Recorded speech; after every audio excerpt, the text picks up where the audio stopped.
하나님은 이스라엘이라고 하는 한 나라를 세우시고 그들을 하나님의 거룩한 선민으로 만들기 위해 때로는 매를 대시고 때로는 사랑으로 만지시고 때로는 고치시기 위하여 많은 노력을 하시면서 하나의 작품을 만드는 노력을 해요. 그리고 그것이 작품이 됐을 때는 하나님이 흥분하셔서 그 이스라엘 백성들에게 복을 주겠다고 약속을 한단 말이에요. 그 위치까지 가는데 얼마나 많은 시간이 필요할까? 그 자리까지 가는데 얼마나 많은 우리의 노력이 필요할까? 그런데 가만히 돌이켜보면 내 노력, 내 수고가 아니라 하나님이 만드시고 하나님이 디자인하시고 하나님이 역사하시고 하나님이 일하시더란 말이에요. 오늘 본문의 말씀을 저는 크게 세 단락으로 보려고 합니다. 첫째는 16절에서 23절, 통으로 이 말씀을 연결해 보려면 16절부터 38절까지의 말씀을 이어야 되는데, 특별히 16절에서 23절까지 말씀은 왜 하나님이 그렇게 사랑하는 선민인 이스라엘 백성들을 버리셔야만 했을까? 저들이 포로 생활로 들어가야만 했고 저들이 하나님으로부터 징계를 받을 수밖에 없는 환경이 됐을까? 그 이유를 잘 설명을 해요. 그럼에도 불구하고 하나님은 그 이스라엘 백성들의 회복을 위해서 무엇을 해야 할까를 고뇌하는 장면이 이제 16절에서 23절이라면 24절에서 28절까지는 만일 우리가 제자리만 찾는다면, 돌아온다면, 하나님이 기뻐하는 믿음의 자리에 우리가 있기만 한다면 내 하나님은 새로운 해방의 세대는 다르게 축복할 것이다. 새로운 세대는 새롭게 인정할 것이다. 그래서 깨끗하게 만들 것이고 다시는 죄의 노예가 되지 않게 할 것이고 어떤 환경에서도 하나님의 거룩한 선민의 자리로 그를 인도해 놓을 것이다. 그래서 그 새롭게 만들어진 세대는 내가 이런 복을 줄 텐데 모든 것이 황폐했다, 모든 것이 황무했었다, 모든 것이 다 무너졌었다. 그런데 그 황폐했던 땅에 곡물이 나고 황폐했던 땅에 사람들이 꼬이기 시작하고 지나가는 모든 사람들이 이렇게 말한다는 거예요. 저 황폐했던 땅이 에덴 동산 같다. 어떻게 저렇게 에덴 동산 같은 아름다운 땅이 될 수 있을까? 이것이 하나님의 약속이야. 그 약속의 말씀을 오늘 우리에게 주고 있는 건데요. 저는 새성전 시대에 우리 교회가 이렇게 지어지기 직전 이 땅은 그야말로 황폐했습니다. 건물이 지어지고 이제 주변 정리가 되기 시작합니다. 여러분, 저 뒤쪽은 전부 다 체육공원이에요. 이 산은 두 바퀴를 도는 산책로예요. 그리고 이 뒤쪽은 주차장이고 녹지 공간이에요. 우리 교회 하나만 딸랑 있는데 우리 교회를 위해서 모든 조경을 나라에서 해줘요. 지나가는 사람들마다 교회를 들어와서 이 예배당을 보는 구석구석을 보면서 이렇게 말해요. 건축업자들도 와서 이 예배당을 봤어요. 그들은 이렇게 말합니다. 목사님, 저희는 업자로서는 이런 예배당을 질 수가 없습니다. 왜냐하면 이렇게 지으려면 우리 무조건 망합니다. 그래서 이런 재료로 이런 좋은 예배당을 우리는 업자의 자격으로는 질 수가 없어요. 어떻게 이렇게 멋진 예배당을 졌어요? 어제 어느 교회 목사님은 오셔서 이 예배당을 지은 감독님하고 예배당을 짓겠다고 결정을 해버렸어요. 왜? 구석구석에 다 정이 들어가 있고 색깔이 들어가 있고 그리고 뭔가 수고의 흔적이 들어있어요. 아마 여러분이 다음 주 지하 식당에 내려가면 집에 가고 싶지 않을 거예요. 우리 화장실은 제가 본 호텔 화장실보다 더 좋습니다. 저 화장실 밑에는 바이오 가루를 이만큼 깔아놨습니다. 몸이 안 좋은 분들은 거기 가서 앉아만 있어도 몸이 좋아집니다. 예배당을 짓고 첫 예배를 드리는데 여러분 눈이 따갑지 않을 거예요. 다 페인트를 붙여서 발랐는데도 눈이 안 따갑습니다. 왜 그럴까요? 이유가 있어요. 비밀입니다. 그야말로 구석구석에 온 아이들도 또 예배를 드리면서도 건강해지도록 재료를 다 넣었어요. 그래서 우리 교회를 보면 사람들은 말합니다. 에덴 동산 같다고. 저는 35절의 말씀을 보면서 이 모든 것의 주관자가 누굴까? 우리 인생의 미래를 아름답게 여실 분이 누굴까? 또 한 번 마음으로 다짐을 했어요. 우리 36절의 말씀을 함께 보겠습니다. 에스겔서 36장 36절의 말씀입니다. 우리 다 같이 함께 보겠습니다. 제가 본문은, 성경 본문은 여기다 안 찾아드립니다. 왜냐하면 하나님의 말씀은 내 손으로 찾아 읽을 때 더 은혜가 되기 때문에. 자, 성경을 한번 뒤적거려 찾아보세요. 에스겔서 36장 36절입니다. 시작.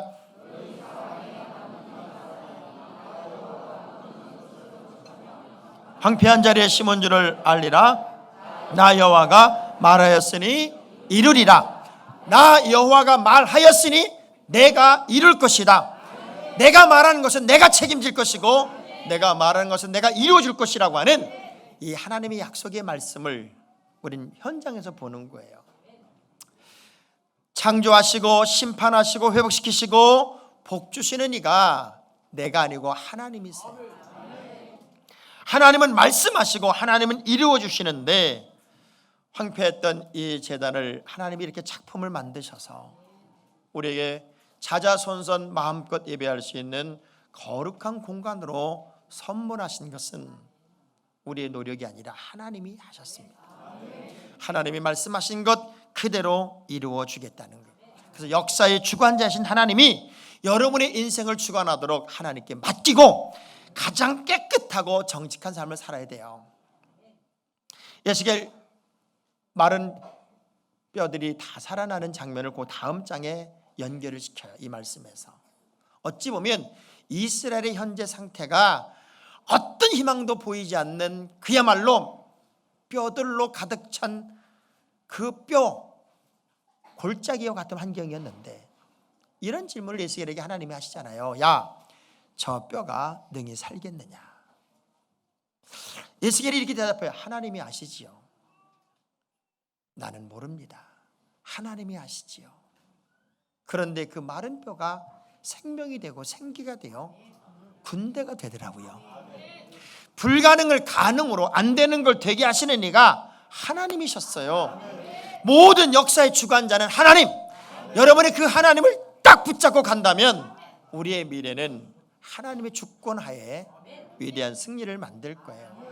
근데 우리 하나님이 아무에게나 복을 준다는 게 아니에요. 아무렇게나 해도 복을 준다는 게 아니에요. 우리 하나님의 복은 뭐냐면 회복의 때가 있다는 거예요. 회복의 때. 그래서 33절에서 35절까지의 말씀을 보면 이렇게 회복하면, 이렇게 제자리를 찾으면 내가 이렇게 복을 주겠다는 거예요. 우리 구체적으로 한번 읽어보세요. 읽어볼게요. 33절에서 35절입니다. 33절 시작.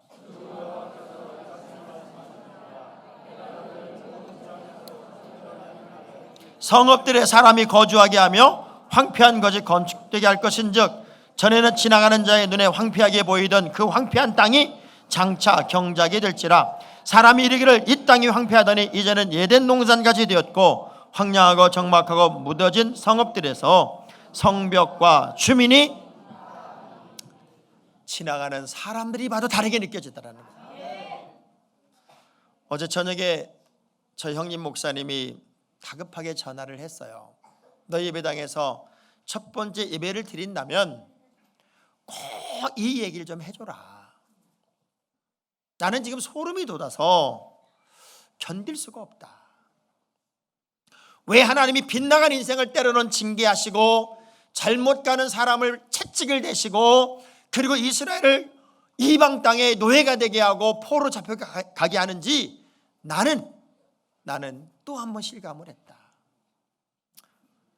본인 교회는 두 사람이 하나님의 돈을 도둑질한 사람이 있었어요. 그래서 목회 한 20년 차 때 한 사람이 있었고 가장 믿었던 사람이었어요.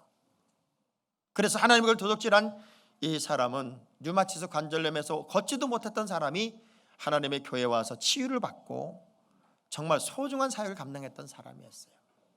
그런데 하나님의 것에 손을 댔어요. 그리고 일을 하러 가다가 그냥 길거리에서 죽어버렸어요.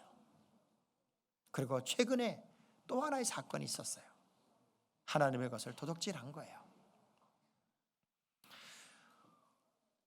어저께 장례를 마쳤대요. 3일 전에 그분은 잠을 자는데 부인이 아침나절에 보니까 침을 이렇게 흘리고 있더래요. 그래서 긴급하게 병원으로 이송을 했고 병원에 가서 검사 도중에 숨을 거뒀어요.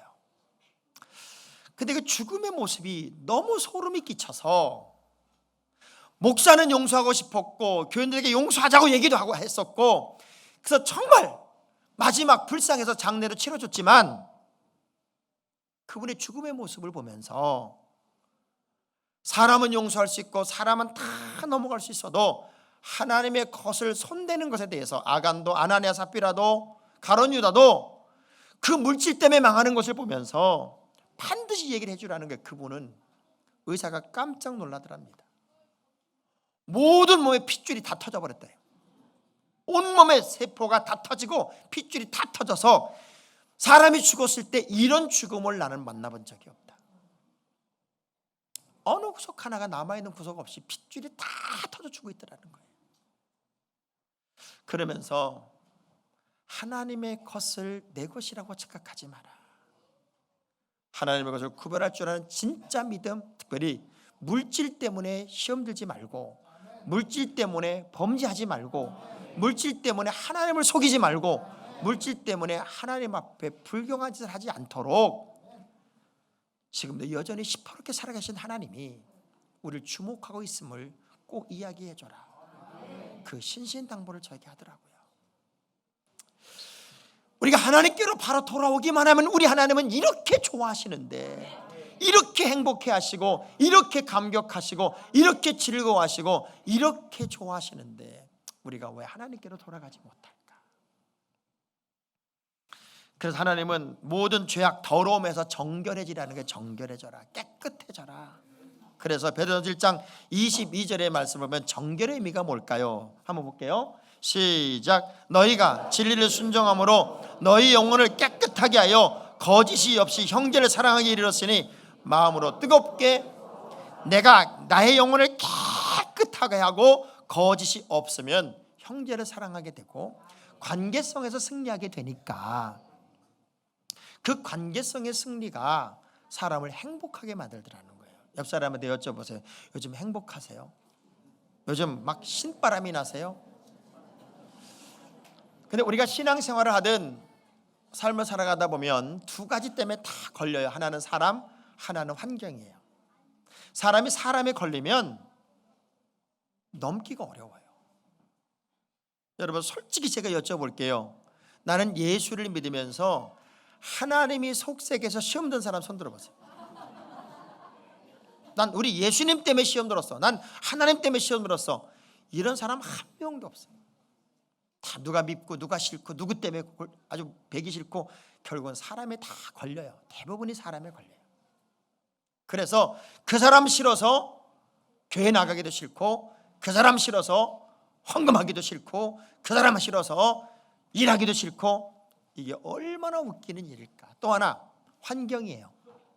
그렇게 잘 나가던 사업이 어느 날 쪼르륵 망했어요. 주눅이 들었어요. 기가 죽었어요.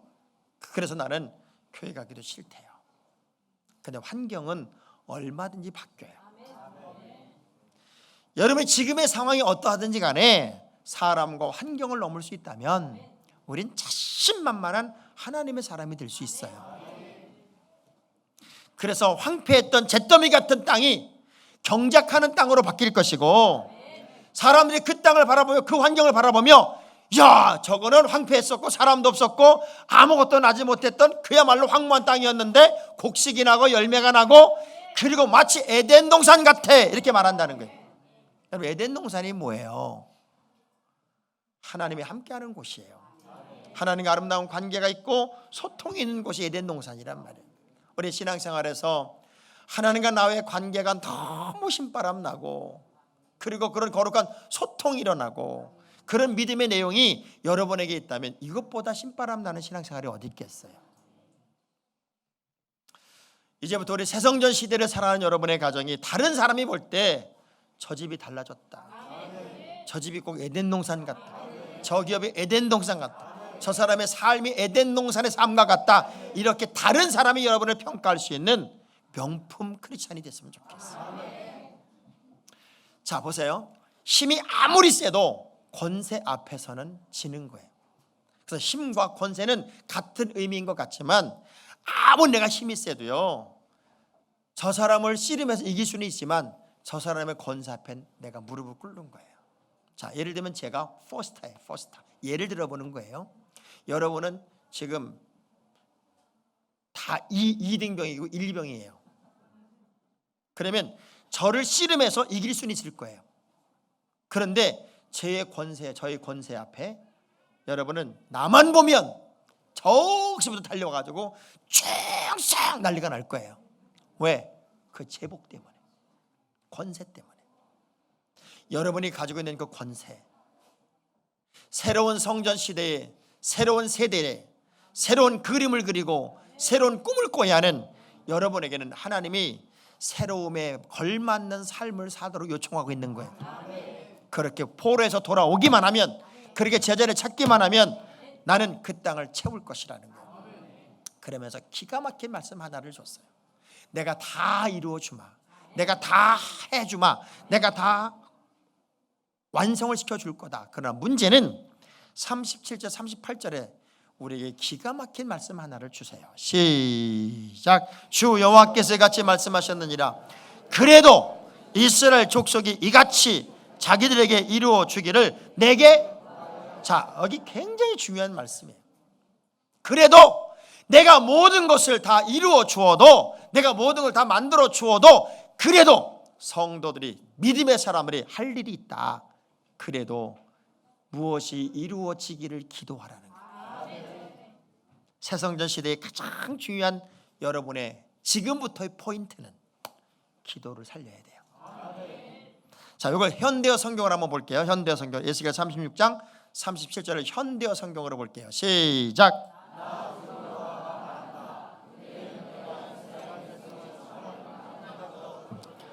그들이 다시 강대한 백성이 되도록 그들의 수를 양떼처럼. 자, 내가 다시 얘기한다는 거예요. 너희들에게 한 가지 더 필요한 게 있다. 그것은 새로운 땅에서, 새로운 자리에서 기도해라. 구해라. 필요를 구하라는 거예요. 필요를, 정말 필요를 구하는 기도의 삶, 그리고 모든 하나님께 드릴 예배를 위한 준비물을 다 만들어 줄 테니 너희들은 꼭 기도해라, 꼭 구하라, 필요를 구하라. 이것이 하나님이 우리에게 주는 부탁이에요. 그러면 새성전에서 야, 이제는 좋다 이것만 할 게 아니라 우리에게 할 일이, 가장 중요한 일은 여러분의 구체적인 필요를 구하라는 거예요. 우리가 우리 시대에 정말 우리의 힘으로는 버거운 하나님의 성전을 하나님께 올렸어요. 여러분은 충분히 기도할 자격이 있고 그 기도에 응답을 받을 자격이 있어요. 하나님의 성전을 위해 여러분이 기도하고 또 이 성전을 통해 받을 응답을 상상하면 사실은 자다가도 너무 행복해서, 너무 감격스러워서 벌떡 일어나서 할렐루야를 100번 1000번 해야 돼요. 이제는 이 제단이 정말 기도하는 제단이 되고 예배가 성공되는 제단이 되고 하나님의 역사를 만드는 제단이 될지언정 하나님의 영광을 가려우는 그런 사람이 하나도 생기지 않도록 우리가 날마다 새로움에 도전하고 더 큰 꿈을 꾸는 축복의 통로가 되었으면 좋겠습니다. 그래서 시편 126편 2절부터 3절까지 말씀처럼 이 모든 말씀에 어찌 보면 결정체가 이 고백처럼 이어질 것 같아요. 시작. 그때 우리 입에는 웃음이 가득 우리 에는 찬양이 찼었도다. 그때 문나라 가운데서 말하기를 여호와께서 그들을 위하여 큰 일을 행하셨다 하셨다. 여호와께서 우리를 위하여 큰 일을 행하셨으니 우리는, 이게 여러분의 일상의 고백이 되고 간증이 꼭 될 수 있기를 주의 이름으로 축원합니다. 기도하겠습니다.